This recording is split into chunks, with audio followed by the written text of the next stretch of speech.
Hey guys, I'm Denise. I'm Lindsay, and we're born this gay.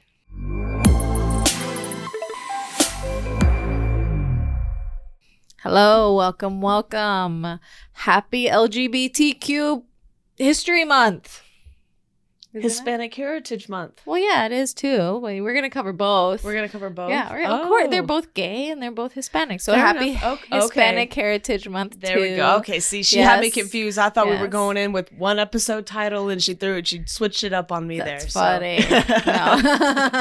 No. Well, happy Hispanic Heritage Month as well. Yes, exactly. Today's episode, we're actually going to be celebrating both by going through our favorite LGBTQ Hispanics. Yeah, let's do it. I'm excited. Yeah. So by the time we're recording this right now, it has turned October, which is the start of LGBTQ History Month. However, Hispanic Heritage Month, weirdly, is like in between 2 Yeah. months. Yeah, it starts on September 15th and ends on October 15th. That's the weirdest month I've ever seen. Can you call it like it's a month long? Yes, but like it's between 2 months. So is it Hispanic Heritage Months? I mean, I guess September, October, yeah. It's like state fair. It like lines up. I don't know. Yeah, it's weird. That's odd. I'm sorry, guys. If any of y'all know the answer to why that is, we'd love to know. It has to start on something because I know the reason LGBT History Month starts is because that's when I want to say the first parade was like ever for not like Stonewall March Pride Parade, but like the first ever activist LGBTQ parade happened was I guess in October. Yeah. And also we have Coming Out Day, which if you saw last episode, we celebrated. Yes. Yeah, we had a blast last episode, honestly. Yeah. A lot of fun. It was good. So it's LGBT History Month. We have a couple things to talk about first that I want to get in. Lindsay went to her first parade at the Gayborhood, where it originally started. I did. It was, unfortunately, I had heard rumors that it was going to be a little bit smaller this year, and those rumors proved to be true. But even for it only being about an hour-long parade, I had so much fun. Yeah. Like the floats, the people, the crowd, it was honestly all amazing. There's so much love just stacked on one street. It was it was a place to be, honestly. I honestly preferred it because it was also Lindsay's birthday, so we were hungover. Yeah. Right? Yeah, that happened. It's the second Pride that you. Yeah, I know. I can't make it to Pride, guys, because the night before Pride, I'm like, Pride, let's party. So by the time the parade comes around, and it's usually 90 to 100 degrees outside. Texas. I can't make it. I'm so hungover and just not alive. So good. So everyone was hungover, so it was good that it was short. It was good that it wasn't as crowded. I actually really enjoyed that. It's my first Pride where it wasn't. Yes. Yeah. That never happens. Yeah, which was crucial for her wife because she looked like she was just ready to She was very hungover. She was ready to give up. That was And I'm the type that has to be in the front and has to see the parade. So we found a spot that encompassed both of those things, which is rare. It was great. It was nice. Yeah. So that was fun. Nice and small. Where it originated on our rainbow streets.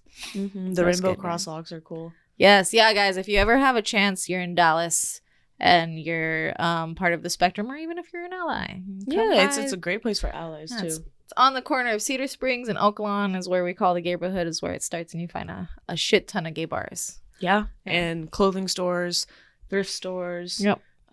Support groups, I'd imagine, as well. Yeah. No, they have a resource center very close to there. There's a whole bunch of LGBTQ owned restaurants that are around there. I mean, it's our Gayborhood, right? Yeah, and if y'all are looking for a place to like party and be you safely, that's the place to be, honestly. Yes, and as a lesbian, which is rare, one of the few lesbian bars in the country is in the Gayborhood. Yeah, it's in our Gayborhood. Sue Ellen's. Yeah. We love that her. Place. Yeah. Thank you, Sue. We love you. But yeah. So she got to go there. I recorded a TikTok while we were there, right? Guys, we're not good at this technology stuff. No, if you've seen my TikToks so far, I'm sorry. You can tell we're learning. I'm learning. It's hard. Good job, youngins, because y'all can do things I can't. It's crazy. Yeah. Oh man. Yeah. But yeah, I accidentally posted it on my personal account instead of our account, right? Yeah. So that was a big mishap. And it just so happened to get the most views we've ever gotten. Right. Yeah. On any platform. Yeah, on any platform. It's at like 13,000, 14,000 views right now. Right. And then the comments are... Oh, I got a hate comment today. Yeah. About 2.5 weeks later. Right. Yeah. So I'm still getting hate comments. It's crazy. Yeah. A lot of... Yeah, well, that should have been coming to our podcast. Yeah, it should have been. Damn. Oh well, that's okay. We're learning now. Before we start recording anything, we check and make sure we're recording on the right account. One, yeah. And so we had to learn that you have to turn the mic on. Yes. Yeah. Yes. We couldn't figure out why we didn't have any sound in our videos and our TikToks. Mm-hmm. There's a mic mute button, and you just have to unmute it. Yeah, funny enough, I know this now, and yet we still had that same issue this morning, right before we recorded this. Literally like 15 minutes ago. Had to record a TikTok 3 times because I couldn't get it. Baby steps. We're getting there. But you had a pretty big event that recently happened as well too, didn't you? Yes. So for the first time, I didn't even know these things existed. So I was looking at volunteer opportunities in the LGBT community because we have a resource center right now really close. Yeah. So I was like, I wonder if they do anything. Well, ironically, they help host a LGBT black tie dinner, which I didn't know we had. I've lived in DFW all my life and I wasn't aware. But yeah, they rented out this really nice hotel in Dallas. You know, it's a big hotel, big deal.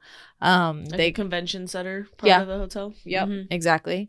Rented out the entire a huge ball.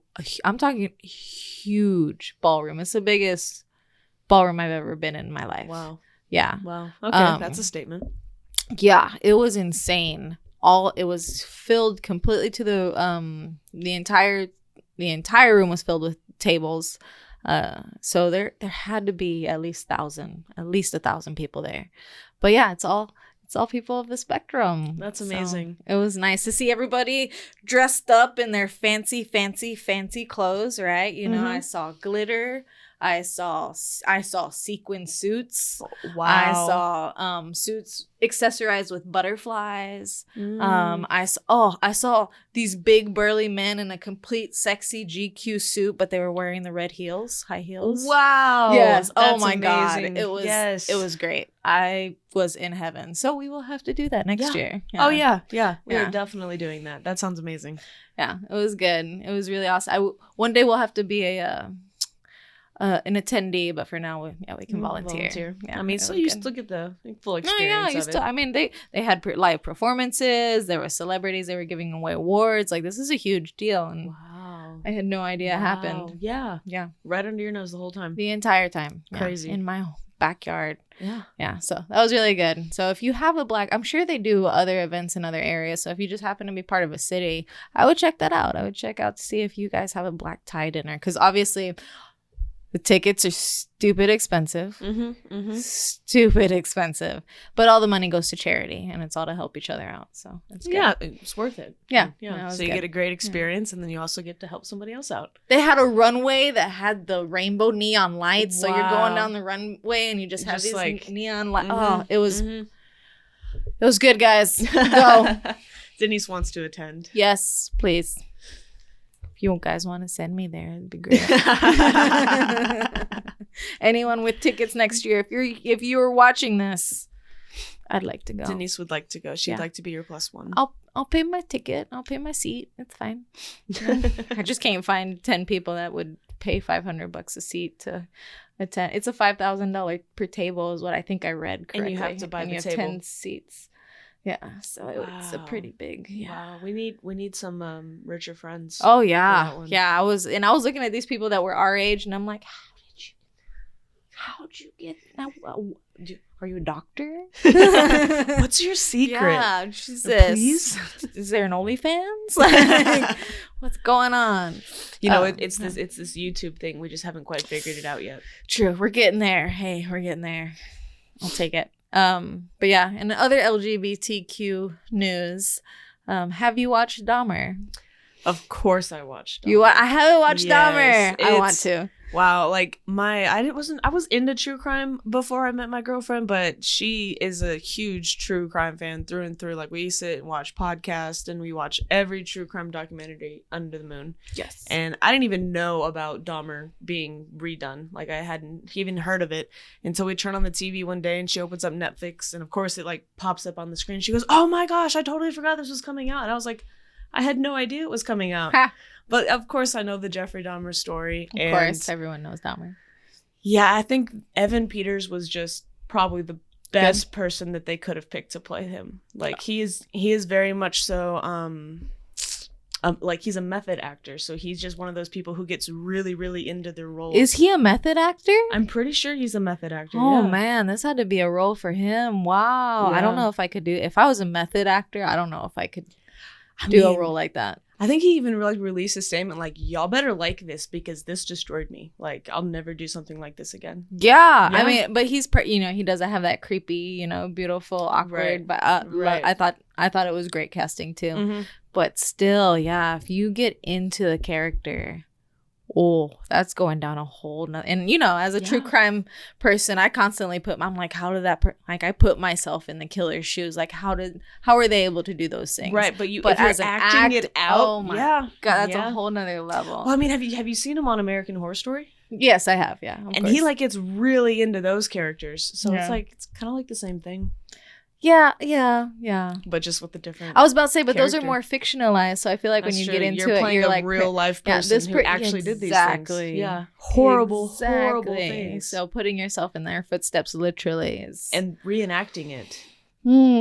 I wonder how he. Now I'm gonna have to do a deep dive. Now you just piqued me even more. Yeah. But okay, so how do you feel about them removing the LGBT tag? Netflix getting in trouble for that? Well, I mean, I kind of understand like both sides of it. Like, yeah, there were like LGBT content. There was content like that in the show, but like it wasn't necessarily portrayed in the most positive way. And like we've talked about it before, like a lot of those prolific serial killers just being like associated with gay, and that's what made them a murderer, and it just makes them awful, and like you're the cycle, yeah, the whole thing. And so like I think maybe portraying it in that way doesn't help us in that case. No, you're right. Yeah, of course. Yeah, it's absolutely awful what he did and like the people he targeted, but it had nothing to do with the fact that he was gay.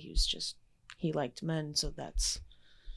No, I can see it where unfortunately, a movie like this with the LGBT tag, even though he is gay, it does unfortunately give the anti-gay establishment more ammo against us. Yeah. Right. So I can see why people would want it removed, but at the same time, well, I mean, like, our friend made a pretty good point about it in the group chat conversation that we had about this, with saying, like, with the same thing with, like, the Latin American category.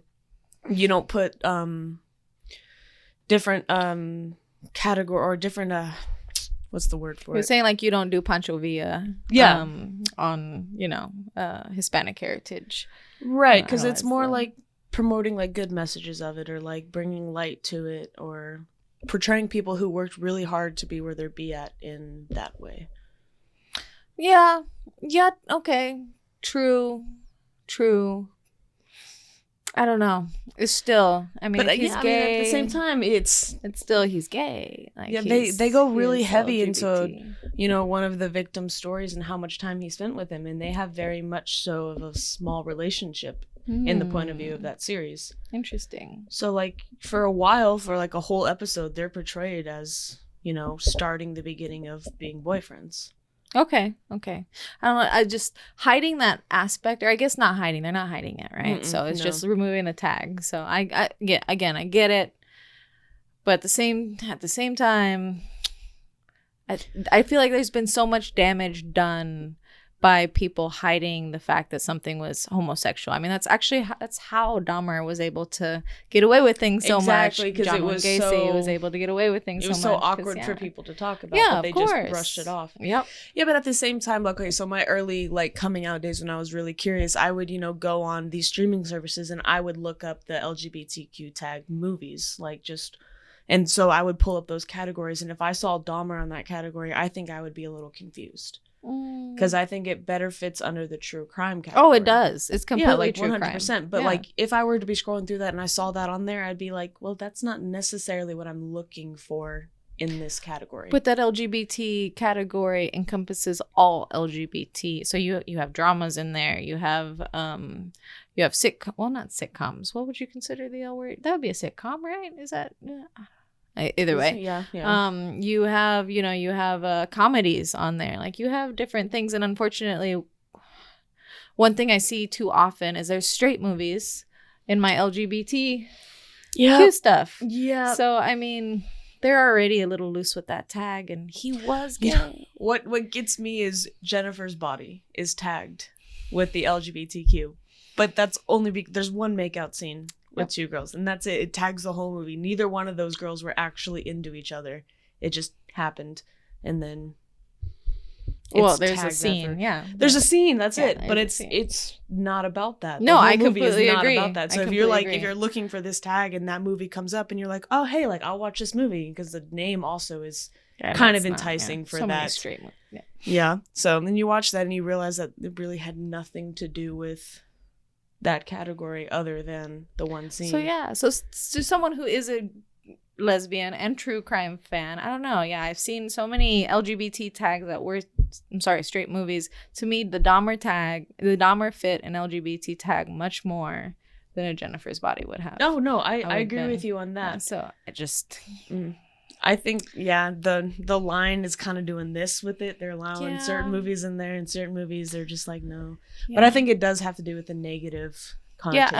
I get it. I get it. We don't want to romanticize. No, and there are people out there doing that, and Well, of course, they're again true crime person. If you're not into true crime, what I'm about to say is going to very much offend you. But I would totally have gotten the and they discontinued the serial killer collector cards. Oh, I would have gotten one of those. Again, true crime fan. Yeah. Don't know why I'm fascinated, but that offends a lot of people because we're romanticizing it. Yeah. We're making them famous for something awful that they did. Yes. Yeah. But at the same time, like for true crime fans, it's fascinating how someone can do that to another human being. Exactly. Like, why? What makes them do that? And as a lesbian, if I saw two true crime movies, one with Gacy and one with Dahmer, and the Dahmer one, I knew he was gay. Well, Gacy was gay too. If I saw one with Ted Bundy and one with Dahmer, and I knew Dahmer was gay, I would want to watch the Dahmer one. Yeah, I know that doesn't make sense. But when it come down to that, it would just come down to the story for me. Like Bundy's case is just mind-boggling alone. True. But then the fact that Dahmer literally tried to make human zombies, that's what draws my curiosity just that much more. So I'm gonna watch something more on him based just on the fact that he was so messed up. Yeah, I don't know. I do. Okay. Yeah, spicy. All right, so a little bit more lighthearted. What also came out recently was the Bros movie. Ooh, yeah, we got to take a field trip. We do. I want to see it so bad. If you don't know what the Bros movie is, guys, it is our very first. I don't know if we've had one before. I'm pretty sure you can correct me if I'm wrong, but it's our very first rom-com. We've never had a rom-com starring a gay couple. Yeah. In theaters. Oh, so good. It is in theaters. So good. That's crazy. Agenda accomplished, guys. Woo. We need to stop with the meetings now. Yeah, we're good. We made it. No, not even close. But yeah, I'm really excited to see that. That was a good thing that happened this past weekend. And then, of course. Talk about a lighthearted movie. Yes. Yeah, it looks so good. So I'm excited. I'm ready. Yeah, I'm not a big rom-com fan, but I'll go to see this one. Not horror, not rom-com. What do you watch? I like superheroes. Oh, okay. Good. Yeah, okay. I like superheroes. So Marvel and stuff, I like Marvel. Just random Oh, I like psychological thrillers. I don't like horror, but psychological thrillers. Okay. Like Silence of the Lambs. Okay. Okay. Got you. Yeah. And then TV shows. I have a very short attention span, so movies are sometimes hard for me to sit through. I understand. But like a 30-minute TV show, gets good. Sweet spot right there. She likes half-hour comedies. Yeah. So good. Yeah. Okay. That works. But yeah, Bros came out this weekend, and it just happened to come out during DFW's Trans Pride Parade as well, or Trans Pride Weekend as well. Yeah. So yeah, we've had a lot of LGBT stuff. That's amazing. Happening. And it's like I'm deep. I consider myself pretty heavy in the community, and I'm not even sure I was aware of all of these events happening. Yeah, so what a very glorious gay weekend. Ooh, I love hearing those words. Hey, so yeah, since we're coming off the tail end of Hispanic Heritage Month, and we just started LGBT month, we're going to bring it to you both ways. We're going to attack both. Let's do it. Holidays at once. Feed two birds with one hand. Hey. Oh, I've never heard it that way. That's the clean version. I like it. Yeah. Feed two we're saving the birds with one environment. hand. Okay, that'll work. I'm gonna start using that tree more. hugger. I think it's considered the vegan version, but yeah, we'll go with tree hugger. That's funny. I like it. Okay, so the first person that we want to kind of highlight as far as LGBTQ and Hispanic, if y'all know her, if you've seen The Mummy, you should know her. It's Patricia Velasquez. I think I've only seen like clips of The Mummy, never all the way through, and I know who she is. Was Mummy considered horror for you? No, just not. No, just not interested. Oh man, the Black Book of Death plus all that, just all the. Yeah, I mean, I did the ride at Universal. Oh, okay. Yeah. Okay. Scary ride. But I think the ride made me not want to watch the movie because the ride scared me so much. Funny. I was also really young when this movie came out. Okay. So, yeah. Oh, yeah. Okay. All right. Yeah. It's okay. Well, my mother was very into Egyptian culture, Egyptian history. Yeah. So Mummy was very exciting for me when it came out. Okay. So I was like, I know those people. Well, I don't know them, but I've heard of these people. My mother talks about me. Okay. So Patricia Velasquez, she was born in Venezuela to a mother of indigenous Wayuu descent. Is that what you should? Okay. I don't know why you're looking at me for pronunciation. She rose to fame as a runway supermodel for various ad campaigns and designers in the 1990s and through film and television work, including her roles in the Mummy film series. She considered by some to be the first Latina and first out lesbian supermodel. She hit 2 categories with that one. Yes. That's amazing. Hey, and she's sexy. Like, I remember seeing her in the Mummy. That's what I'm like. I've never seen the movie, but I know her. Oh. So she played that part well. Yes. All right. And then the next one we are going to cover that's, well, personally most women's favorite, I guess, usually, or maybe their first reaction to, or not reaction, I think interaction. She was my first exposure to a lesbian relationship. Love it. And that was per the show. Grey's Anatomy. Yeah. So I think we can all guess who we're about to talk about. Yes, of course. Was there only one lesbian relationship? I've never seen the show. Was there only one? I think I watched like the first like 8 or so seasons, and hers, as far as I can remember, was the only one. I think. I mean, her and then her partner then got with another woman. Okay, but so hers was the first like prominent. And she dated someone, her partner was also someone who was a big character. So there was 2 big characters who fell in love. Yeah. But then, spoilers, they break up. This episode came out like 15 years ago. If you haven't seen it. If you haven't seen it, just go ahead and skip ahead. But they split up. So she then, I think, goes with a guy, and then her ex goes with a girl. Oh. So she's bisexual on the show. Okay. Mm-hmm. Oh, she's bisexual in real life, though, isn't she? Is. Yeah, yes, okay. She All is. Miss Sarah Ramirez. I wonder if Mrs. Ramirez pushed towards them to I wonder. Highlight Interesting. All right, we'll see. They have a big dramatic scene where like she has to come out to her dad, and her dad tries to take her to conversion therapy, and it like all happens in the hospital lobby. Have you not seen this? I haven't seen Grey's Anatomy. All right, so I guess we're gonna have to watch some Grey's Anatomy, Denise. Sorry. Okay. So Mrs. Ramirez, go. All right, Sarah Ramirez opened up about being bisexual during a summit speech.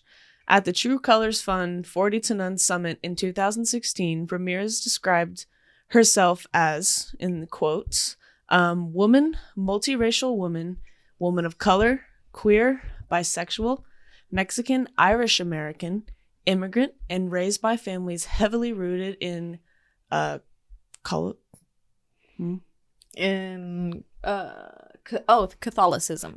See, I can never pronounce that word. Oh, you're good. Okay. Yeah. Families heavily rooted in Catholicism on both my Mexican and Irish sides. Wow. Yeah. Now that's a statement.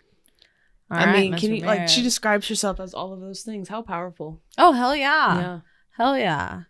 Oh, and I bet you feel them. Yeah. Although I guess I can correlate because, yeah, I will. Usually when I'm arguing with someone online, I will list all of it. I'm like, I am a gay or I'm a lesbian, biracial woman, daughter of a illegal immigrant or something like that. I will just put it all out there. Challenge me, say something.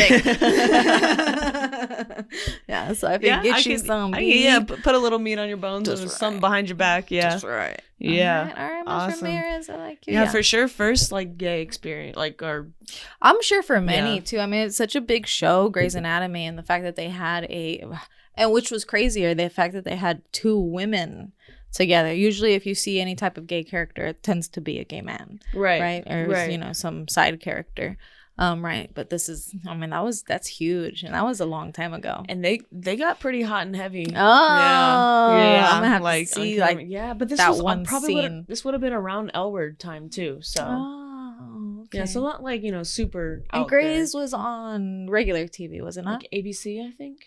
Wow. Yeah. See, no, L Word had to do their own private network. So, well, that was a show specifically about lesbians. True. So maybe that was the yeah, and it was very hot and heavy. Miss Eileen, I see you. First scene threw me. Yeah, I was like, oh, this is how we're starting this. That's how I would trap my boys. I was like, just watch the first episode. Yeah, and then the next 8, you're just clawing your eyes out. Yeah, it gets better. Okay. All right, good. All right, so the next one we are going to highlight Miss Nancy Cardenas. So she, not a well-known name to everyone, but Nancy Cardenas is an icon in the history of feminism and the struggle for civil rights in Mexico. She was, I'm going to mispronounce this. Fuck. All right, she was born in Coahuila. I think that's how you say it. Coahuila, Mexico, in 1993. Cardenas was an actress. Cardenas was an actress, poet, journalist, writer, playwright, theater director, and radio broadcaster and activist. Wow. Holy shit. And you thought you had no time off. Oh my God. Yeah. Girl, and all the arts too. I love it. The only thing I don't see on here is dancer. So that's crazy. I mean, actress, True. Yeah, you're right. Especially if she's in the theater. Yep, you're right. Yep. You're right. Okay. So Cardenas. I think you're saying that different every time. I'm the worst Hispanic ever. I apologize. All right. Cardenas made history in her native country after becoming the first woman to come out of the closet and publicly defend sexual diversity during an interview on national television in 1973. Wow, that's bold. 1973. Yeah. That was around the time where things were kind of changing, right? But what was that time like in Mexico, though? Oh, I can't even imagine. However, LGBT rights technically, as far as the laws go, are at least better than Texas, which is interesting. I mean, it's kind of not hard to believe, if I'm being honest. True, but they're very rooted in their religious beliefs too. True. So it's that is true. Okay, it's interesting how that happened. Okay. So yeah, this was back in 1973 on national television. Whew. When they had just gotten color. Yep. Despite this being her most memorable moment, Nancy Cardenas has transcended the history of Mexico by being a pioneer in the gay liberation movement by co-founding the first homosexual organization. Oh, I would pick the one with all the Hispanic read the English. It's so the Homosexual Liberation Front is what it translates to. The name is El Frente de Liberación Homosexual. I think I don't know how do you say homosexual in Spanish? It's spelled the same way. You're asking me to All right. So in 1975, Cardenas presented the first gay theater play. And in 1978, she led the first gay pride march in her native country. Girl. Yeah. So like the first sentence says not well known, but I definitely felt like she needed to be talked about hell today. Yes. Wow. Yeah. Like that is a resume. I'm actually surprised we don't know her name. That's actually, we need to know her name. We need to know her name. I mean, she did a lot of firsts. Well, you know about Gandhi. He's not from the United States. Right. Okay. Yeah. All right. In the meantime, we'll learn how to correctly pronounce her last name as well. It's not Ñas because it doesn't have the Ñ. So I don't know. Cardenas, I guess. That's the way young guys correct me. Put a little phonetic spelling. Yeah. We're like you like sounding put out it out. Yeah. Okay. Phonetic spelling. Okay. Yeah. All right.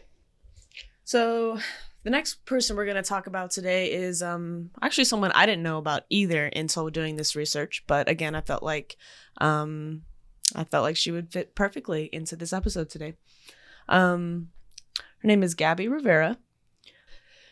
Gabby Rivera is a Bronx-born queer Puerto Rican author and influencer. Oh. She rose to prominence when she became the first Latin to write for Marvel Comics in her series America. Hey. In addition to being an author, she is also a podcaster and a motivational speaker. She's a podcaster! Woo! And she wrote a comic for Marvel, which we just talked about is my favorite movies to watch. So, perfect. Yes, I definitely had her thrown. Look at her. Today. She looks all butchy, too. I know. That's great. Chili cheese dog, though, looks. I need some of that in my life. That's good. We're gonna put it right here, and I just... Okay. We're going to see if that works. It's going to look really funny, though. I can't wait to see that edit later. Yeah. All right. So our last one that we're going to highlight just quickly on. I've been recently traveling a lot for work. And they sent me down to, I know. It's a lot of traveling. They don't like that I travel. I feel bad for Lindsay and my wife. But I was down in Austin, and it was literally on the start of Hispanic Heritage Month, right? I just happened to be, it was my last day in Austin. So I was like, I have to go to a gay bar. And where I travel, I'm like, I have to go support something LGBT. Go support right? your local gay bars. Even if it's just one beer. That's what I told myself. I was like, I have to buy at least something from them. Like, if y'all know Denise, it's never just one beer. It's never just one beer. It would have been if it weren't for the people that we're about to talk about. But yeah, I just stumbled. Actually, it wasn't even them. Well, no, I still had only one beer. So yeah, I stumbled upon this beautiful bar, Cheer Up Charlie's. If you're from the Austin area, I like it. It was great. But they were having a Hispanic Heritage Day. They had all Hispanic drag queens, which I loved. They did mariachi, right? So it was like they have... so good. That's amazing. So good. And I love me some drag queens, just always, the heels, the dresses. I'm like, I can't dress like that. And you look so good. And then they dance. Yes. Shit I've been trying to do for 20 plus years. Yeah. But yeah. So that was really good. And then I'm leaving. I'm about to, tab out. I'm almost done with my one beer, right? Mm-hmm. And then this band is starting to set up. And I notice it's a big crew. It's, 3 girls that are helping. And then there's these other guys that are helping. I'm like, okay, well, I can stay for one song, see what they're one more beer. About. Yeah, one beer. And then they came on, and all the men left. So I guess they were just the helpers. So it was 3 female band members who looked alike too. And they were doing both, like their songs were in both Spanish and English and a mix. A lot of their songs were mixed, both. So I was in heaven. The way they caught me, which good job. La Tiaras, if you're seeing this, good job. You caught me with, they did a cover of Selena. Oh, so, yeah. Of course. Yeah. Of course, right? Had to say for that. Oh, yeah. Yes. And I loved it. Her voice was amazing. So I was like, all right, this girl got it. So I grabbed me another beer and I sit down and then keep talking more. And then she mentions that she's gay. And then her voice keeps doing really good things. And I'm just like, what the fuck? And then I learned later, it's 3 sisters. Wow. It's 3 sisters that just happen to play 3 different instruments who just happen to start a band. And are now getting kind of big. Yeah. Yeah. Denise played one of their music videos for me before we started filming this, and I was impressed. Yeah. Yeah. Yeah. Yeah, she has a voice that reminds me of Gwen Stefani. That might be a little too old for you, but it's you've heard Gwen Stefani? Okay, good. Yeah, I mean, don't make me sing it. Okay. You only know the Banana song, don't you? No. Which song do you know? Was it the few times been around that track? Oh, yeah. Okay. Yeah. Yes, yeah. So, yeah, she reminds me a lot of Gwen Stefani, her voice. But, yeah, she has just that Latin feel to it. Plus, her sister's backing her up. Plus, she has, like, a whole video of coming out. So. Oh, really? That's awesome. Yeah. So good. Okay. So good. So, if you're in the Austin area or you just happen to, I think they even played at South by Southwest. Interesting. If I remember correctly. Okay. And you just happen to be in that area or you just see the Tiaras, I highly recommend you go and, throw a tip in their tip jar or go support whatever bar that they're playing at. Right. Enjoy it. It's great. Interesting. Okay. Yeah. All right. So I guess it's our favorite time. All right. Favorite part time.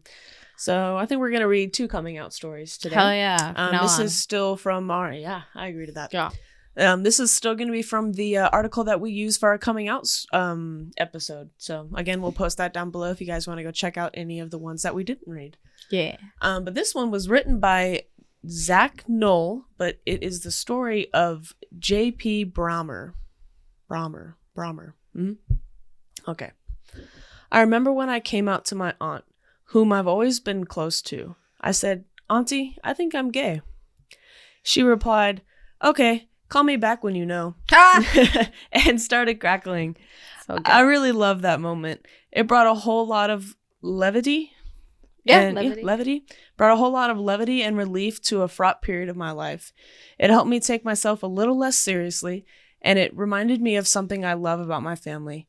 That nothing is so important that we just can't roast each other about it. Hey, I love it. That's a good one. So good. She said, "Call me back when you know." That's good. That's good. That'd be a nice reaction. Yeah. Yeah. I mean, either you're gay or you're not. Love it. I'm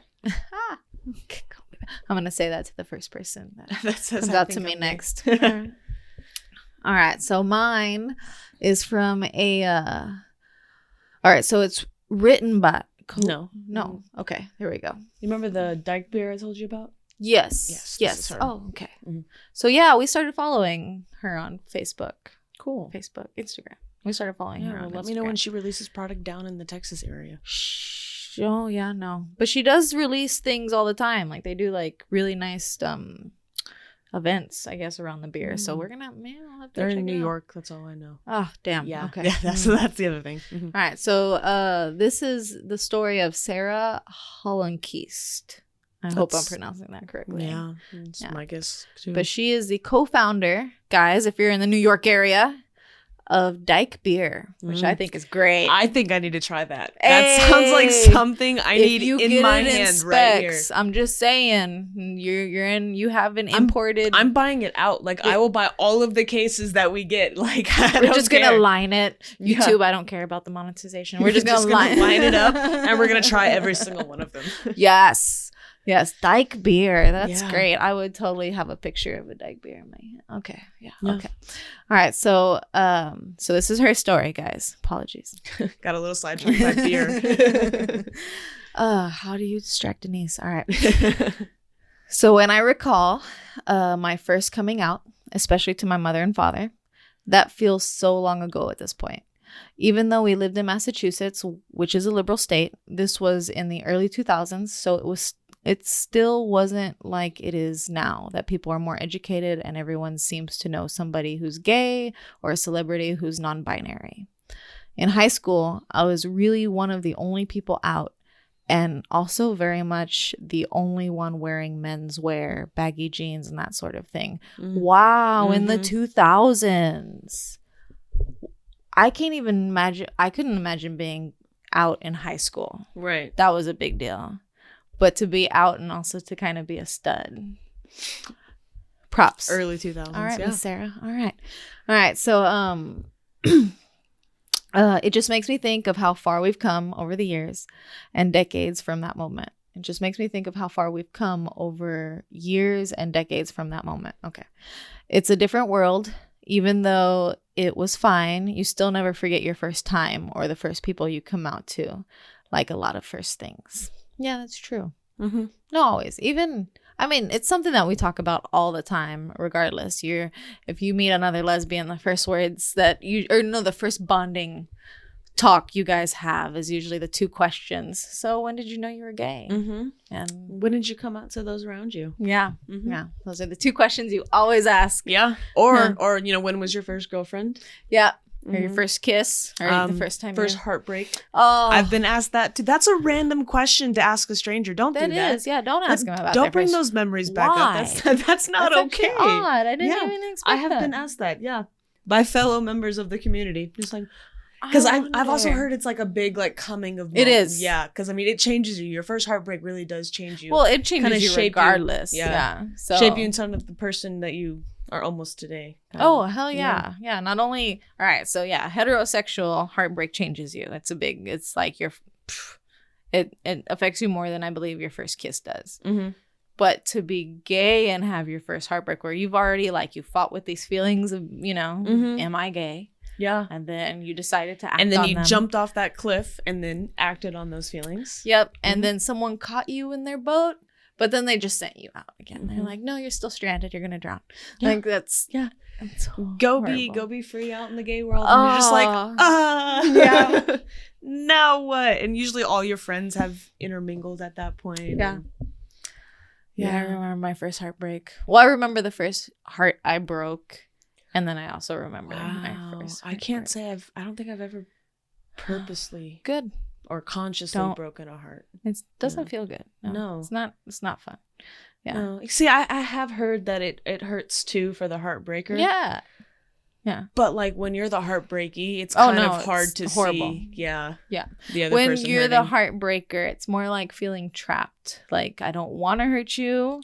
But I don't want to do this anymore. Yeah, I don't want to do this anymore. So I found myself, and it happened 3 times before I got my first heartbreak where I was a heartbreaker. But yeah, it sucked because I love those people. Right. I definitely was in love. However, I just knew we didn't match. I wasn't getting the freedom I wanted. Things weren't lining up properly. Right. Yeah. So I was like, I'm more miserable with you than I am without you. But you obviously don't see that because you're getting broken up with. So it makes me want to stay. It was just a big mess. Yeah. So it sucks for the heartbreaker too. But I gotta admit, it sucked. I went crazy when I got heartbroken. You're telling me. You're telling me. Oh my gosh. Yeah. I was a different person. Oh yeah. No. Yeah. Yeah. Yeah. Love makes you crazy. Yeah. It's the only form of insanity that for some reason we accept as a society. Yeah. Yeah. But in the same time though, we kind of just let people oh, you're just going to go through it. Everybody does it. Everybody goes crazy at least once in their life from that. My friends got to see a pathetic stage of me. Yeah. A very bad shell of a human. I don't even think I was full human around that time. I don't think I necessarily had a conscience or anything. If I wasn't crying, I was doing something I really shouldn't have been doing. Or I was numbing myself. Yeah. Yeah. Self-medicating. Yes. Yes. Guys, I'm sorry if you're going through a heartbreak right now. Yeah, but as you can see, we're laughing about it. So it does get better. That's probably why that person asked you. They probably were like, okay, now you can see, Yeah, you're right. But it was also fresh still. So I was like, why would you make me think about that? Oh no! I don't even know your name. So good. What was your first heartbreak? What was she like? What did she do? Oh yeah, and your story is not the best either. Like it's one of those. I mean, at the same time, there was so many red flags. Yeah. So I did it to myself. Aren't there always? Yeah. So listen to those red flags because it only bites you in the butt. You say that, but Sam had 5 red flags too. So actually, all my red flags with Sam. They were up. They were shining. There was flashing lights behind it. There was a wacky inflatable arm guy. Like. Everything. And now we're married. Yeah. It's going. She worked on me. Yeah, true. I think you just needed to be tamed a little bit. It did happen. You were running wild for a little bit there, and you just had to be brought wild back and in. Free. Yeah, Denise and her habitat. Yeah. It was bad. Good job, Sam. Good job, babe. Okay.